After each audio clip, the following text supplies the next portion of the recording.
అనగనగా ఒక ఊరు అనుకోకుండా ఒకనాడు కలిసారే పసివాళ్ళు స్నేహంగా.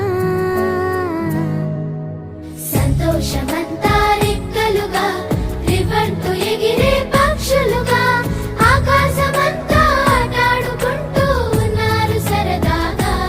ఒకరేమో సీను ఒకరేమో చున్ను కలిసారే ప్రాణంగా కురిసారే వర్షంగా.